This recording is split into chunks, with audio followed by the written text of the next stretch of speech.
வைகோ, ஆகா எல்லாரும் போய் பல்லக்கில் ஏறி விட்டார்கள், நாம் மட்டும் இந்த உதயசூரனில் நின்று நாசமாய் போய்விட்டோமே, இந்த பதவியை ராஜினாமா. இப்போ நாங்க திமுக கூட்டணியில இல்ல, நாங்க விலகுறோம். ஏன்னா தாவேக்கால ஒரு மந்திரி பதவி அடித்தேன் பிடித்தான் என்று போய் கடைசியில் திமுகவை வெட்டி விட்டார். சரி, ஒன்று போராட்டம் என்னை கருணாநிதியோடு மோதி பிரபாகரனோடு இணைந்து அன்றைக்கு அவர் பேசிய பேச்சுக்களும் கடைசியில் எந்த சிங்கப்பெண்ணும் எந்த பெண்ணையும் காப்பாற்றியதாக தெரியவில்லை. நான் விடாமல் சொல்லி கொண்டிருந்தேன், சிங்கப்பெண்ணை வெளியே வந்த ஒரு ஆள் ஒபாமாவுக்கு போய் இந்த விஜயை ஒப்பிட்டு.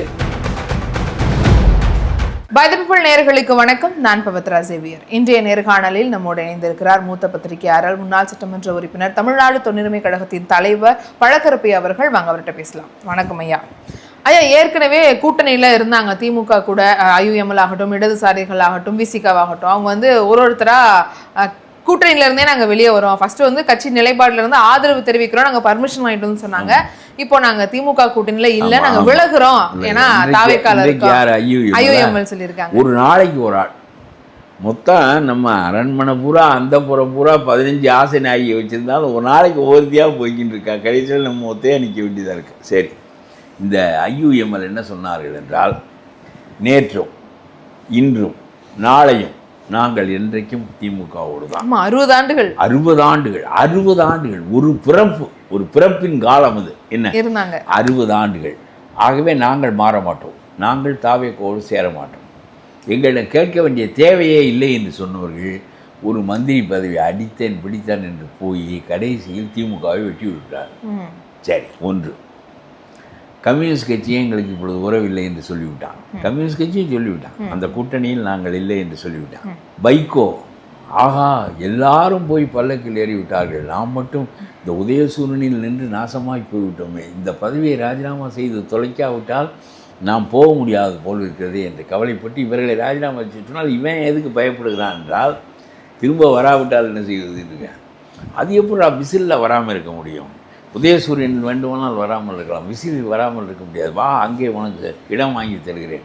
அப்புறம் நானும் போய் டெல்லியில் ஏதாவது ஒரு வலுவான இடத்துல இருந்து ஒரு ஈழத்திற்காக போராடிய அந்த அவருடைய போராட்டம் என்னை கருணாநிதியோடு மோதி பிரபாகரனோடு இணைந்து அன்றைக்கு அவர் பேசிய பேச்சுக்களும் நடத்திய அரசியலும் வியக்க வைக்கின்ற அரசியல். நாசமாக போய்விடுகிறீர்களே கடைசியில். என்ன இப்பொழுது பேசியதை பேசி கொண்டிருப்பது என்ன கெட்டு போய்விட்டது? நெடுமாறன் இருக்கிறார், எவ்வளவோ ஈழம் என்று போராடினார், இப்பொழுது பேசாமல் இருக்கிறார்.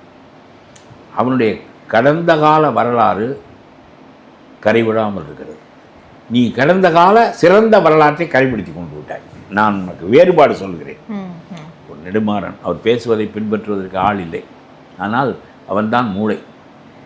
நெடுமாறன் தான் மூளை இந்த பிரபாகரனுக்கு. அப்புறம் இந்த வைகோ தமிழ்நாட்டில் எல்லாருமே இணைப்பாக இருந்தார்கள். ஆனால் அப்படிப்பட்ட நிலையில் இன்றைக்கு மூப்பின் காரணமாகவோ வேறொன்றின் காரணமாகவோ யாரோடாவது சேர்ந்து கொள்ளலாம். நம்முடைய ஆட்களை இவரும் போய் தாவேக்காவோடு சேர்ந்து கொண்டு தம்பி விஜய் என்று சொல்ல வேண்டியதானே. அவர் தம்பி, வயதானவனாக இருந்தால் அண்ணன், இல்லை என்றால் ஐயா, ஏதாவது ஒன்று சொல்ல வேண்டியதானே. ஒன்றும் சொல்லாமல் நம்முடைய ஆட்கள் காம்ரேட் என்று சொல்ல மாட்டார்கள். ஒரு காம்ரேட் போய் சேர்ந்து விட்டார். ஐயோ, எல்லார் சேர்ந்ததற்கும் விட சிவப்பு துண்டோடு நான் அங்கே இருப்பேன் என்று சொன்னார்.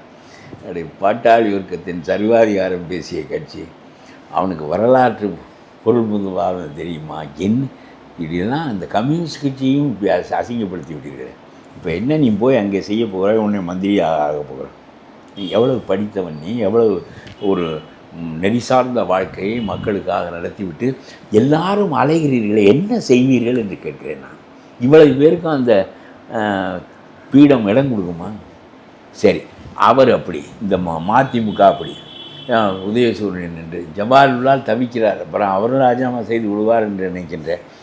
அப்புறம் வெவ்வேறு சின்னங்கள் நின்றவர்களெல்லாம் ஏற்கனவே போய் அடைந்து விட்டார்கள். ஆர்எஸ்எஸ்ஸின் கள்ளப்பிள்ளை என்று சொன்ன நம்முடைய திருமாவளவன் இப்பொழுது அவருக்கு என்ன, நான் சொல்லுகிற ஆள் ஐஜியாக போடையா, உடம்பு பிரிவில் அந்த செயலாளர் நான் சொல்லுகிற ஆளை போடு. இனிமேல் நானே ஆட்சி நடத்தி கொள்கிறேன் அவர்களை வைத்து கொண்டு. இன்னைக்கு புஷியானந்த கூட்டிட்டு போயிருக்காரு அவர் போக வேண்டிய நிகழ்ச்சிக்கு, 2 பேரும் ஒண்ணா நிகழ்ச்சியில. அப்புறம் என்ன நமக்கு அதிகாரத்தை இதுவரையிலும் இவர் அதிகாரத்தை தான் கேட்க மாட்டான். 2 எம்எல்ஏ வைத்திருக்கணும்னு சொன்னதை எந்த கேட்பான். இப்போ அமைச்சர் பதவி கொடுத்துட்டாரு அவங்களுக்கு, கொடுத்தாச்சு. 2வது நாம் சொல்லுகிற அதிகாரிகளை போட வேண்டிய கட்டாயத்தை அவருக்கு உண்டாக்கி விட்டால் அந்த அதிகாரி அப்புறம் நம்மால் தானே அவன் வந்தான், நாம் சொல்வதை அவன் கேட்க வேண்டியது தானே. இப்படியே ஆளுக்காள் கோலோச்ச போகிறார்கள், ஆளுக்கால் இதை நாசமாக. இந்த பதவி, இந்த சுகம் நம்முடைய ஆளை போட முடிகிறது என்கின்ற அதானே அதிகாரம். முதலமைச்சராக இருந்து செய்வதை முதலமைச்சரை கொண்டு திருமாவளவன் செய்ய முடியும் என்றால் அதானே அதிகாரம். அந்த பதவியில் இல்லைன்னா என்ன செயல்பாடுகள் என்னால செய்ய முடியுதுங்கிற அந்த அவ்வளவுதான். செயல்பாடுகள் நம்முடைய கைக்குள் தானே இருக்கின்றன. முதலமைச்சர் அவர்கள் இன்னைக்கு ஒரு விஷயம் பேசியிருந்தாரு, அநியாய அசிங்கம். ஒபாமா அவர்களுடைய ஒப்பிட்டு பேசியிருந்தார். ஒபாமாவும் இவரும் தான் இது வரைக்கும் பேப்பரை படிக்காம தானா மெமரைஸ் பண்ணி சொன்ன ஒரு ஆளு. அதுவும் வந்து பதவி ஏற்பு விழால ஒபாமா கூட பிழை பண்ணாரா, அதனால அடுத்த நாள் அவரை வந்து பதவி ஏற்க வச்சாங்க. ஆனா விஜய் அவர்களுக்கு அந்த அறிவு சிந்திக்க வேண்டும், நம்மை கேலி செய்வார்கள் என்று சிந்திக்க வேண்டும். தானாக யோசித்து, தானாக சிந்தித்து, தானாக கருத்துக்களை முன்வைக்கிறார் விஜய் என்று சொல்வது பெருமையா, ஏற்கனவே இருக்கின்ற ஒன்றை பாடம் செய்துவிட்டு தப்பில்லாமல் ஒப்பிக்கிறார் என்பது சிறப்பா? அது ஒரு திறன் அப்படிங்கிறாரு. அது மனப்பாடம் பண்ணி கரெக்டா டெலிவரி பண்ணது. சிந்திப்பதை முதலமைச்சரிடம் எதிர்பார்க்கிறார். சுயமாக சிந்திப்பதை சுயமாக செயல்படுவது. அது பதவியேற்பு விழா இல்லையா? இருப்பா, சுயமாக சிந்திப்பதை சுயமாக அரசில் செயல்படுவது மதிப்புக்குரியதா, பாடம் செய்து ஒப்பிப்பது மதிப்புக்குரியதா?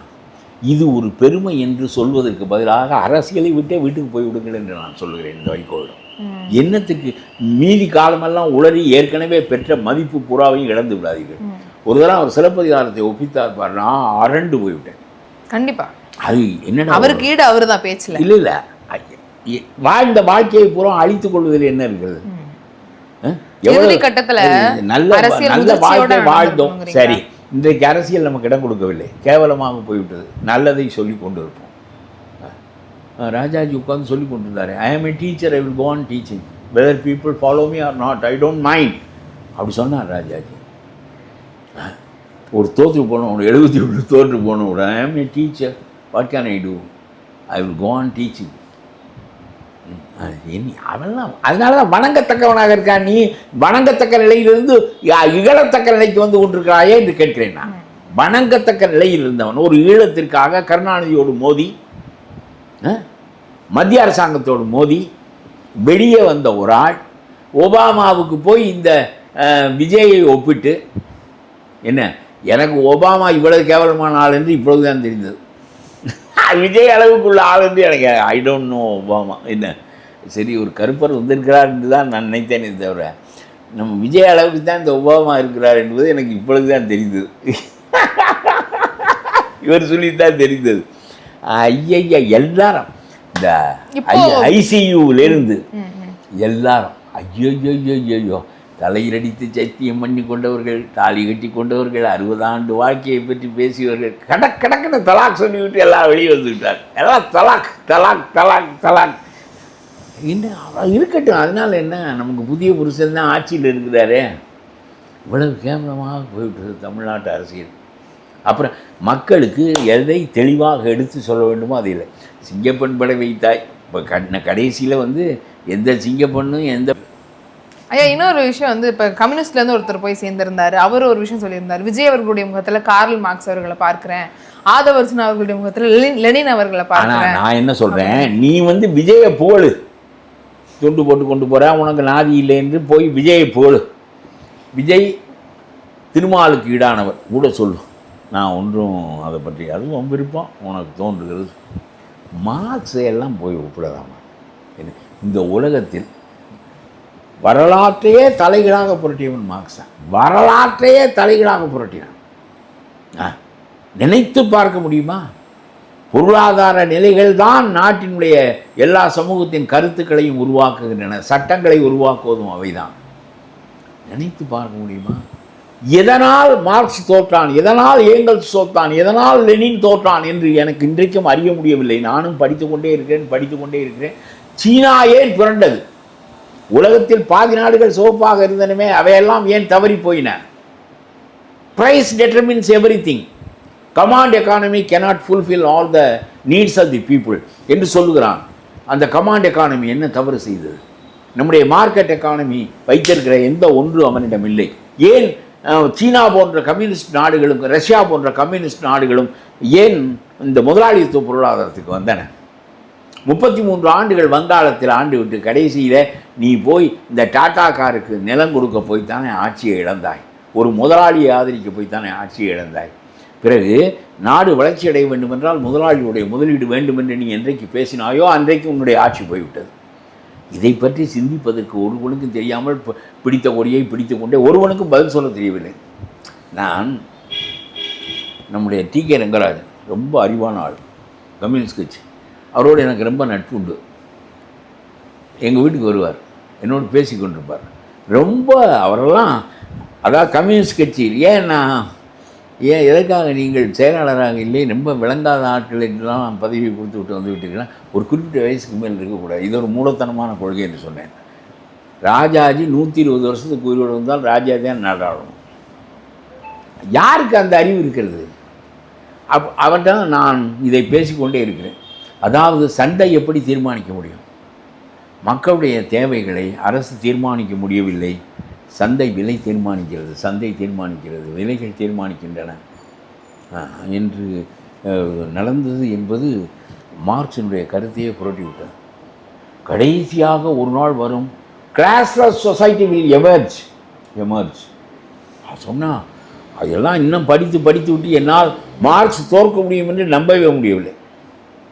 எப்படி இது வர்க்கங்கள் மோதிக்கொண்டே இருக்கின்றன, கடைசியில் பொது உடைமை சமுதாயம் ஒன்று ஏற்படும், ப்ராலிட்டேரியன் டிக்டேட்டர்ஷிப் ஏற்படும்.